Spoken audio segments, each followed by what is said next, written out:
सारा चर और अचर जगत स्थित है, उन भगवान की प्रतिमा जिस देश में हो, जहाँ द्वारकाधीश भगवान की पूजा होती हो, और किसी भी रूप में, राम के रूप में, कृष्ण के रूप में, शिव के रूप, किसी रूप में होती हो, वो सब जो है सब जगह पवित्र हैं वो। और जिससे सारा चर अचर जगत स्थित है, उन भगवान की प्रतिमा जिस देश में हो, तो ऐसा देश कौन सा है? वो हमारा ही देश है। तो जहाँ तप विद्या एवं दया आदि गुणों से युक्त ब्राह्मणों के परिवार निवास करते हो, वो भी हमारा ही देश है।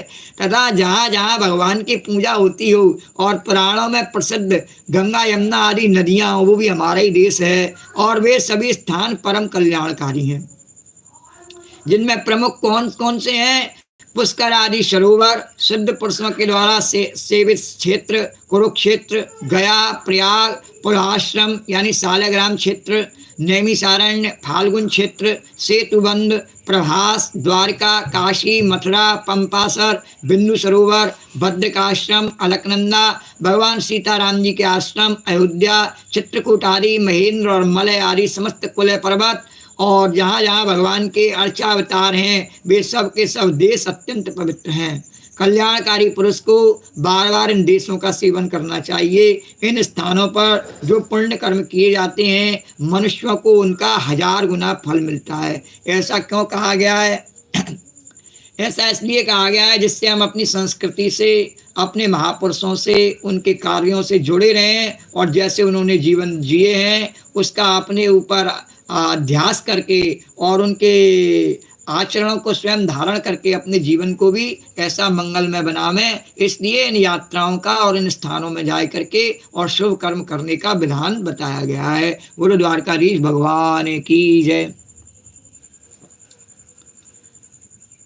अरे पात्रम त्वत्र निरुक्तं वै कविवे पात्रवित्तमये हरैरेवेको उर्विशा यन्मयं वै चराचरं देहर्श्वासु वै सत्सु तत्र ब्रह्मात्मजादिषु और राजन्यायद पूजायाम और मत पात्रातयाच्युतः जीव राशि विराकीर्ण अंडकोशांग्रिपो महान तन्मूलत्वाद अच्युतेज्या सर्वजीवात्म तर्पणम्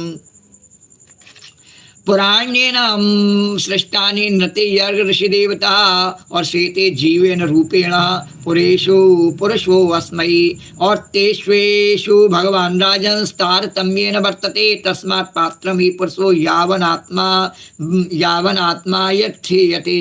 यावनात्मा यथेयते।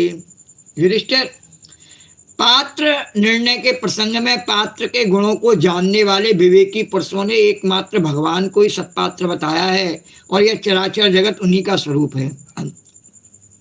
इससे पहले नारद जी ने भी कहा नहीं, जहाँ श्रेष्ठ पात्र मिल जावे, सत्पात्र मिल जावे, वही सबसे बढ़िया स्थान है, वही सबसे बढ़िया देश है। तो युधिष्ठिर ने शंका की सारे से कि सत्पात्र किसको कहा महाराज? तो कहा कि पात्र निर्णय के प्रसंग में पात्र के गुणों को जानने वाले विवेकी पुरुषों ने एकमात्र भगवान को ही सत्पात्र बताया। बोले सबसे बड़े सत्पात्र कौन है? वो भगवान है और कोई नहीं। वह चराचर जगत उन्हीं का स्वरूप है, क्योंकि ये सब है ही उनका। तो उसे किसे मिलना चाहिए? जिसका है उसी को तो मिलना चाहिए।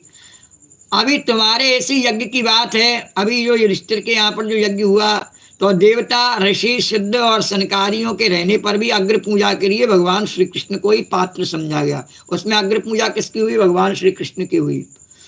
असंख्य जीवों से भरपूर इस ब्रह्मांड स्वरूप महावृक्ष के एकमात्र मूल भगवान श्री कृष्ण ही है, इसलिए उनकी पूजा से समस्त जीवों की आत्मा तृप्त हो जाती है। उन्होंने मनुष्य, पशु, पक्षी, ऋषि और देवता आदि के शरीर रूप पुरों की रचना की है, तथा वे ही इन पुरों में जीव रूप से शयन भी करते हैं। इसी से उनका एक नाम पुरुष भी है। युधिष्ठिर, एक रस रहते हुए भी भगवान इन मनुष्यादि शरीरों में उनकी विभिन्नता के कारण न्यूनाधिक रूप से प्रकाशमान है। कहीं थोड़े शक्ति रूप के रूप में, कहीं बड़ी शक्ति के रूप में भगवान सब जगह सबके शरीरों में प्रकाशमान है। इसलिए पशु पक्षी आदि शरीरों की अपेक्षा मनुष्य ही श्रेष्ठ पात्र है, और मनुष्यों में भी जिसमें भगवान का अंश, तप, योग आदि जितना हो, जितना अधिक पाया जाता हो, वह उतना ही श्रेष्ठ है। तो कहने का अर्थ है, भगवान को तो किसी ने नहीं देखा, पर भगवान के जो गुण हैं, जिस मनुष्य में श्रेष्ठ हों, उसी को सत्पात्र समझा जावे और उसी को ये दान आदि से सम्मानित किया जावे। बोलो द्वारकाधीश भगवान की जय।